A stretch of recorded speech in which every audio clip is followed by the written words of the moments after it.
Welcome back. We have Ann Mundell-Noel here on behalf of Amazing Hearing. Well, how are you? I'm great. Thank you for having me. It's nice to have you in, and I hear congratulations are in order.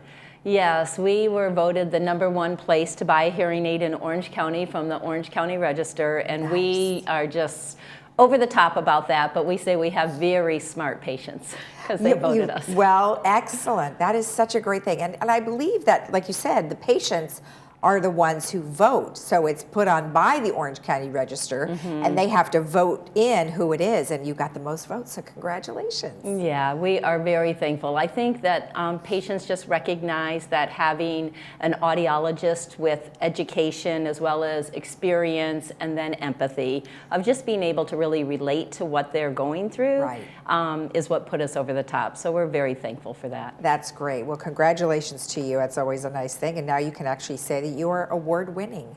So I love it. So let's talk a little bit about what you do. I mean, obviously it's hearing related, but it's not just about hearing. You have a variety of other things that you do in your office. We do. We do hearing. When I say hearing, we do diagnostic testing. We also do wax removal. We do fitting of hearing aids, but we also work a lot with tinnitus, the ringing in your ears, to just name a few of the things. Sleep plugs, custom swim plugs, there's all kinds of things. But the biggest thing that's out right now is that over-the-counter hearing aids, right? Exactly. And you know, you can get them on TV, you can get them on Amazon, you go to Costco, there's all these different places. But how good are they? Well, so I've had a couple of patients come in and say, well, is this going to put you out of business? Oh. And I'm like, no, actually what's going to happen is it's going to enhance the business. Because I think that over-the-counter allows people to feel that hearing loss is more normalized. It's not that hidden thing that, oh, I can't talk about, you know, that social stigma of having a hearing loss. Right. So by having it over-the-counter, they are self-directed, self-fit, self-adjusted, self-maintained. 180 degrees different of how you really should handle your hearing health, which is by getting a diagnostic test in the beginning from an audiologist and then deciding, is this good enough for you or not?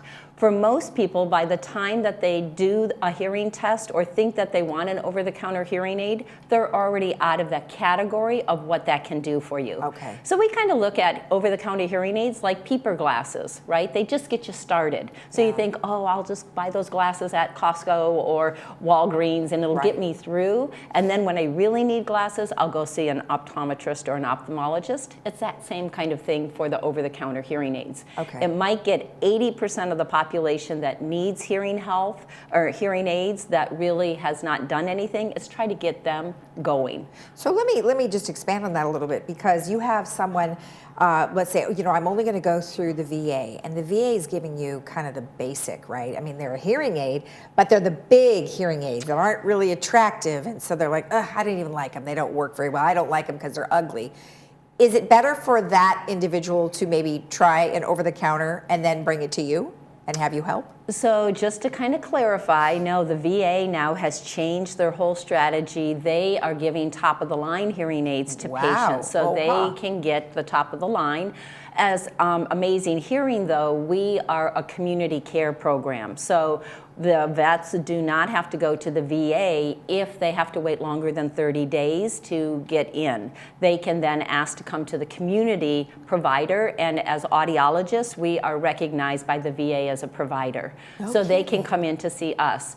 But just to clarify, over-the-counter hearing aids are only for mild hearing losses, mild up to moderate perceived. So it's not really that you have a mild or moderate hearing loss, but your perception of it. So that's why most times by the time people go to look at that product, which it is big and bulky, they're already out of that category. I see. So it's just to kind of clarify, the over-the-counter is more of like an amplifier. It's not really a fine-tuned device. So it's kind of like a transistor radio versus a really expensive stereo system. What if somebody already went to the VA and got their hearing aids, but they're not great, and they want to maybe go back to the VA. Do they still have to go back, or can they come to you as a community provider?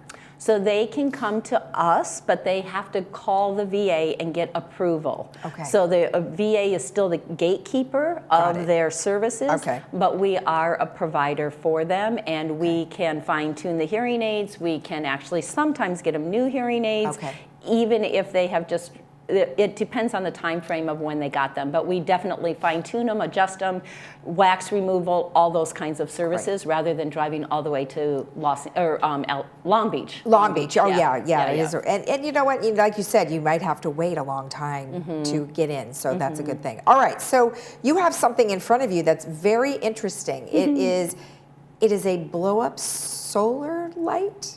It is. So this is called the Lucy Light. It's by a company, Empowered.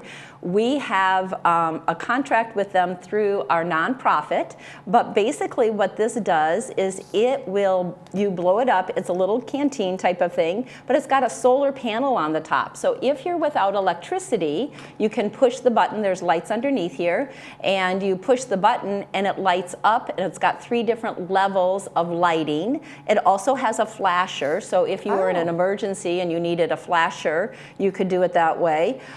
There is a little button here on the top as well, and it tells you how many charges you have. So you could have up to 4 charges, like 4 levels of charging in there. So if it starts to go down, you just put it out in the sunlight, get it going for 20 to 30 minutes of sunlight, and then you can store this away in your emergency pack for up to 3 or 4 months and pull it out when you need it.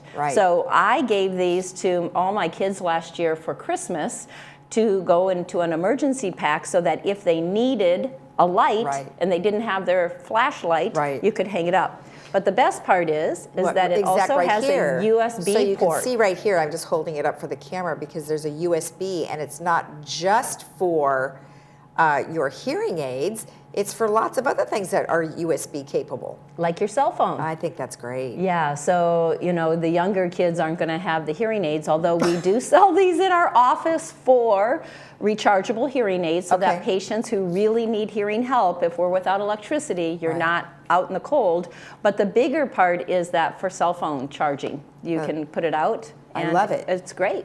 And so look up, if you look under here, this is where all the light comes from, and then it illuminates this bottom half. See, there's all the lights. So it illuminates this bottom half. So tell me about the story that you brought it to Uganda and what happened there. I think that's awesome. So just what we're offering in our office right now is these sell on Amazon for $45 a piece, and we are selling them in our office for $45 a piece.